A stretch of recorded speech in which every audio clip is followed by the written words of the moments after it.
గల్లీ నుంచి ఢిల్లీ వరకు ఎక్కడ చూసినా వీధి వీధిలో వినాయకుడు కొలువై ఉన్నాడు.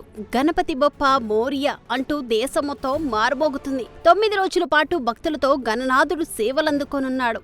అయితే ఈ వినాయక చవితి వేడుకలు, ఉత్సవాలు మన దేశ ఆర్థిక వ్యవస్థపై తీవ్ర ప్రభావాన్ని చూపిస్తున్నాయి.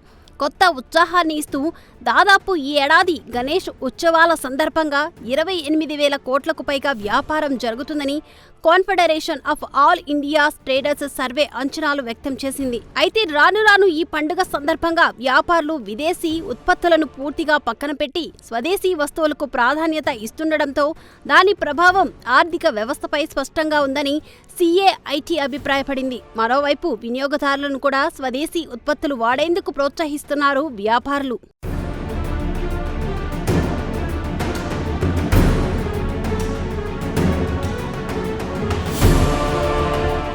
ఇక confederation of all India traders survey ప్రకారం ఈ సంవత్సరం దేశవ్యాప్తంగా 20 లక్షలకు పైగా వినాయక మండపాలు ఏర్పాట్లు అయ్యాయి. ఒక్కో మండపంపై సెటప్, అలంకరణ, సౌండ్ సిస్టమ్, విగ్రహాలు, పూలు మొదలైనవి వాటి కోసం కనీస వ్యయం 50,000 అనుకుంటే కేవలం మండపాలపైనే 10,500 కోట్లకు పైగా ఖర్చు అవుతుంది.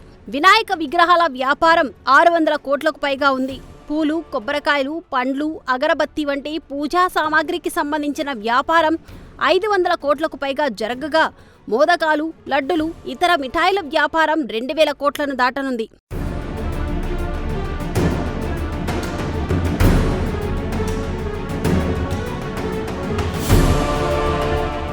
దీంతో పాటు వినాయక మండపాల్లో అన్నదానాలు, క్యాటరింగ్ టర్నోవర్ సుమారు 3,000 కోట్లకు పైగా ఉంటుందని confederation of all India traders అంచనాలు వేస్తుంది. పండుగకు సంబంధించిన దుస్తులు, అలంకరణ వస్తువులు వంటి రీటైల్ అమ్మకాలు మరో 3,000 కోట్లు కావచ్చంటూ కూడా భావిస్తున్నారు.